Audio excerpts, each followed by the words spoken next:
કાંકરેજ તાલુકાના વિભાજિત થયેલ નશરતપુરા ગ્રામ પંચાયત સમરસ સરપંચ તરીકે ઈશ્વરભાઈ પટેલ અને 8 સભ્યો બિનહરીફ જાહેર કરવામાં આવ્યા। કાંકરેજ તાલુકામાં વિભાજિત થયેલ ગ્રામ પંચાયતો સમરસ બની રહી છે, જેમાં નશરતપુરા ગ્રામ પંચાયતના સરપંચ તરીકે પટેલ ઈશ્વરભાઈ અણદાભાઈને બિનહરીફ જાહેર કરવામાં આવતા ભારે ખુશીની લહેર છવાઈ હતી।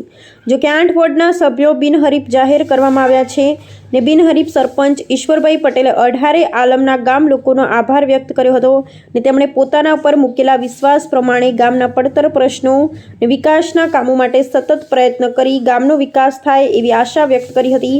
આમ ફોર્મ ભરવાની છેલ્લી તારીખ નજીક આવી રહી છે, ત્યારે કાંકરેજ તાલુકામાં વિભાજિત થયેલ ગ્રામ પંચાયતો સમરસ થવાનો સિલસિલો ચાલુ રહ્યો છે। Bureau report Ramjibhai Raikot. પટેલ ઈશ્વરભાઈ અણદાભાઈ નશરતપુરા ગ્રામ પંચાયતમાં ગામ લોકોએ ભેગા મળીને ગઢારી આલમ ભેગા મળીને બધાનો ટોટલ ગોમનો સહકારથી મને આખા ગોમ ભેગા મળીને મને બિનહરીફ જાહેર કર્યો। એ બદલ હું ગામ લોકોનો ને અઢારે આલમનો ને આડોશી પાડોશી ગામોનો બધાનો ખૂબ ખૂબ હૃદયપૂર્વક હું આભાર માનું છું।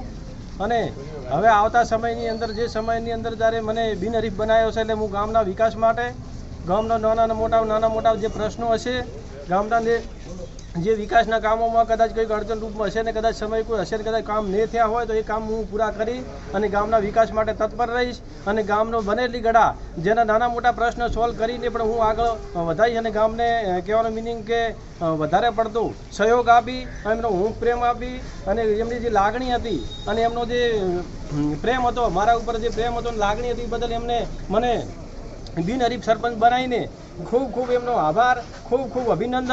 અસ્તુ, ભારત માતા કી જય। ઓકે, અમે તમામ અઢારે આલમ ભેળા થઈને તમામ ગામ લોકો નશરતપુરાના ઈશ્વરભાઈ અણદાભાઈને સમરસ જાહેર કર્યા છે